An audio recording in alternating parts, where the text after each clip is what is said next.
Hello guys, magandang gabi sa inyo lahat. Ito si Mike Padua at nakatulad tayo sa ating weekend edition ng Tropical Weather Analysis ng araw po ng Sabado hanggang Lunes, Agosto 3 hanggang 5, 2024. At ito po ang ating Tagalog version, pinaglilingkod sa inyo ng Typhoon 2000 at ng Naga College Foundation. At bago tayo magsimula, gusto kong pasalamatan ang ating partners, ang Aboitiz Power, Bank of the Philippine Islands Sustainable with You. Yung interested, click lang po ang link dito. Or kapag kayo po ay nanonood sa Facebook channel, meron pong link doon sa description patungo sa BPI Sustainable with You. At isa sa mga pinakamagandang hotel sa Rion Bicol at ng Naga City, ang Avenue Plaza Hotel. Ang lokal na gobyerno ng Naga City headed by ang Honorable Mayor Nelson Legacion at ang ating Honorable Congressman ng ikatlong distrito ng Camarines Sur, Congressman Gabby Bordado. At ngayon, umpisa natin ang update. Ito ang latest GovSat. Nangako na ito ng Sabado hanggang bukas, Linggo. Meron po tayong mahinang habagat o yung mahinang hangin mula sa kanluran at timog kanluran. At okay naman po ang panahon, subalit sa hapon ng gabi, nagbibigay po ito ng mga ulan. Okay, minsan umaga sa may Mimocopa, kanluran bahagi po ng Visayas, Negros Island Region, gayon din po sa may Zamboanga Peninsula at ibang parte po ng kanluran Mindanao. At dito rin po sa may Calabar Zone, Bicol Region. At ito po ay bagyang ini-enhance nitong nag-develop po na middle latitude low na napakalawak ng kanyang sirkulasyon. Almost 1,200 kilometers across ang kanyang diametro. At ito ay naging isa na pong monsoon gyre. Okay, sinabi natin monsoon gyre, ito po ay isang napakalawak na LPA na kung saan ang abot po ng mga kaulapan nito ay usually ang nasa gitna nitong malawak na LPA ay konti ang ulap. Yung pinakamaraming ulap ay nandoon sa pinaka-periphery niya, ang pinakadulo ng kanyang sirkulasyon. O yung sa, kung tinatawag natin sa pressure lines, yung isobar, nasa 1,006 millibars. Hanggang dito po yan. Okay? So, mula sa costales ng Japan, hanggang dito po sa may North Philippine Sea, malapit sa loob na rin ng PAR, at sa may hilaga bahagi ng Guam. So, usually pag monsoon gyre po, common feature po yan pag panahon ng habagat na kung saan may malaking LPA na mag-form and then lahat ng ulap niya ay nasa periphery niya o nasa edge nitong sirkulasyon nitong malaking LPA. And then dun sa edge na yan, yung mga ulap na yan, pwede mag-form ng mga isa o dalawang mga tropical cyclones o LPAs. Ang iba madaling maglaho, ang iba tatagal, at yung iba pwede maging bagyo. So, usually dito yan sa may edge nito, sa may northeast at northern edge. Kaya yung mid-latitude low ay naging tropical in nature na po at ginawa na po ang LPA 91W. So, siya yung nag-aangkor nitong monsoon gyre. Okay? And then, ito rin yung trough. So, itong si 91W, nagkakaroon na po ng konting ulap na may counterclockwise swirl o yung pag-ikot. Subalit mababa po ang chance po ito maging ganap na bagyo dahil medyo kulang po ang kanyang organisasyon. But babantayin po natin ito. Papasok po ito ng PAR bukas and then itong high pressure dito ay hina at ito po itatahak papuntang northwest. And then sa forecast ng European model, ito po ay malulusaw dito sa may bahagi po ng Okinawa paglabas ng PAR. And then dito po sa likod niya, meron naman pong isang mag-form, baka ito yung maging ganap na bagyo. But still, napakalabo po ng mga computer models. Iba-iba ang pinapakita, yung European at American model. Yung iba may mag-form pa rin dito within the next 3 to 5 days. And then meron pa hanggang sa susunod na linggo. But napakataas pa ng uncertainty at napakalabo po ng mga forecast models as of this time. So, may mga lalabas pa po mga invest system. Ito po yung invest 91W at meron pang 92, 93 na lalabas.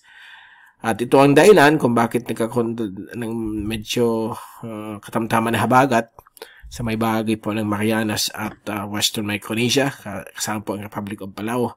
So may mga ulan-ulan po dyan at hangin abot ng 50 hanggang 60 km bawat oras. So parang localized na southwest monsoon, dito lang po yung malakas. While dito sa atin, okay pa man po. Okay? May hina hanggang katamtaman, but inaasahan na po natin na hapon-hapon, gabi-gabi, sa iba't ibang bahagi po nitong apektado nitong hanging kanluran at timog kanluran, may hinang habagat, may mga inaasahan po tayong mga localized thunderstorms.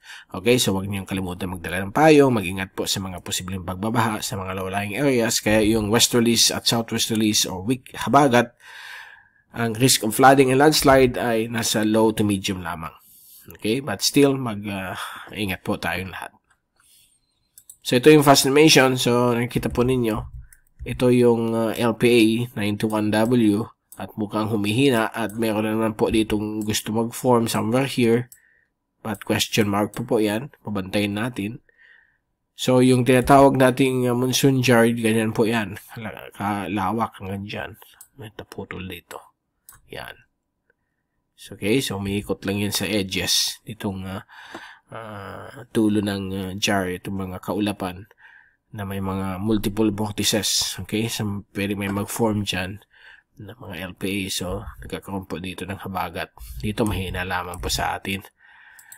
At ngayong gabi, as of 10 p.m., umpisa 4 p.m., hanggang sa mga oras ito, may mga thunderstorms pa rin sa ibang bahagi po ng ating bansa, lalo po dito sa may Western at Northern Mindanao, Caraga, Visayas, mostly nagkakaroon po mga thunderstorms dyan.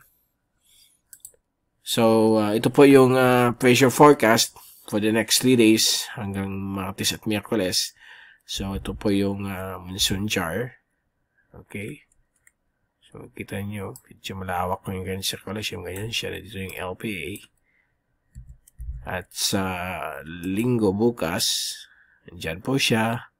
Lunes, ayan na po. Mukhang nasa loob ng par. Martes, labas po siya. Miyerkules, actually, hihina po siya. Mukhang malulusa po ito. Kasi sa Huwebes, wala na po siya. Although, ng Wednesday, meron mag-form na naman dito isang LPA, but walang pinapakita na depression or cyclone. Mukhang mahina yung chart na yun. At konting habagat pa rin sa atin. Huwag tayong mag-worry dahil below average po ang rainfall.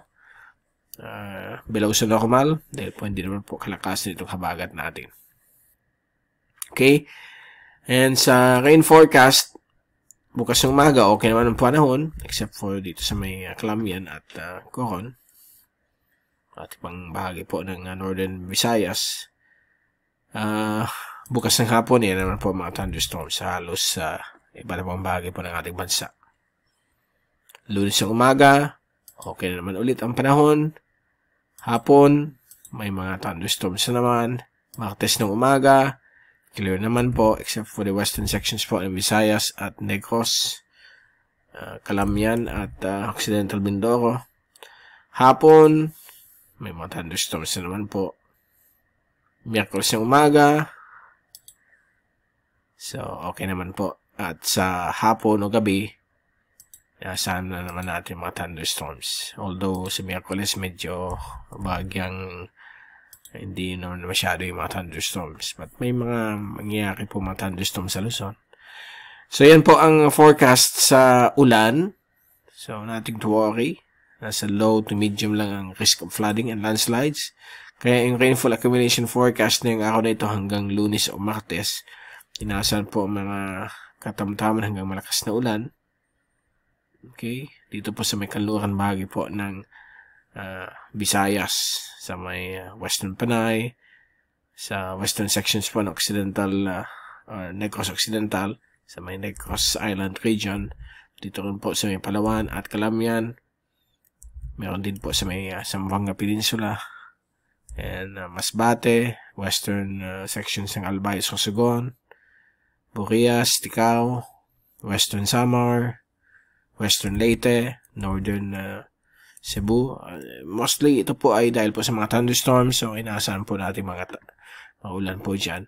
Mas magiging matindi po dito ang mga mga thunderstorms dahil po sa habagat dito sa bahagi ito ng Marianas at Micronesia. Pagdating naman po sa ating wave forecast, so makikita po natin dito na medyo tahimik po ang coastal na karagatan ng ating bansa. Okay? Nasa below 1 meter hanggang kalmado.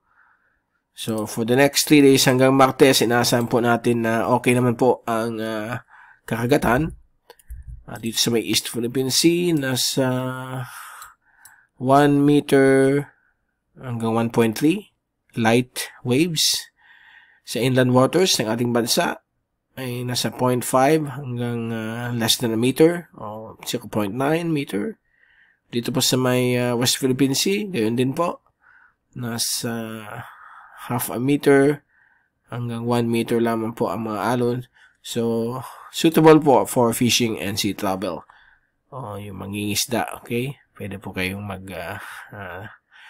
fishing, except kung nandito po kayo sa may bahagi nito ng, dito sa area na ito, medyo delikado dito dahil may oil spill, dahil may lubog na tanker, yung MV Terra Nova, so medyo delikado po ito sa mga mangingisda. Wag muna pong mag-fishing.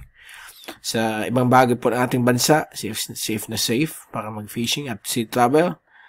At kung may thunderstorms, dyan muna tayo mag-silong dahil may mga rogue waves po yan. But so far, so good.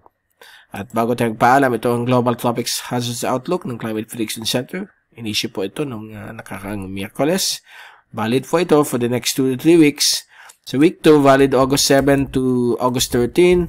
Mukhang malaking bahagi po ng Southeast Asia mula sa kalagitnaan ng India ay apektado ng monsoon break. Okay? So, may break dito ng monsoon. Although sa atin may konting habagat, but hindi ito sapat na lalampas po sa normal o above average ang ulan. So, below average po ang ulan natin dito. Ito po yung 20% probability ng isang bagyo na pwede mabuo. Ito na po yung area ng tinatawag nating monsoon gyre. Okay? At sa week 3, which is hindi pa sure, highly uncertain, less than 30% probability. Valid po ito August 14 to 20. Sorry, okay. Sinesentral lang natin yung ating Zoom graph. Patuloy pa rin na more than 60% below average rainfall, more than 40 to 60% dito po sa ating bansang Pilipinas, all the way across Southeast Asia and India. Okay? At sa taas ng Pilipinas, sa may south of Japan, nandyan pa rin yung more than 20% of a tropical cyclone formation. So, ito na po yung mga posibleng mag-form sa mga edges ng monsoon gyre. Okay? Yung tinatawag nating head nito monsoon gyre. Baka may mag-form na bagyo. But hindi pa po natin sigurado yan. Okay? Yung computer models ay medyo malabo. So, we'll wait and see. So, dyan muna natin tapusin ang ating update na yung araw po na ito ng Sabado at babalik ulit tayo next week para sa isa naman pong update sa ating panahon. Mula sa Typhoon 2000, ito si Mike Padro ang papaalam. Mag-ingat po tayong lahat. Happy weekend to all. At maraming salamat po sa pagpunod nyo at suporta sa ating channel. God bless po sa inyong lahat.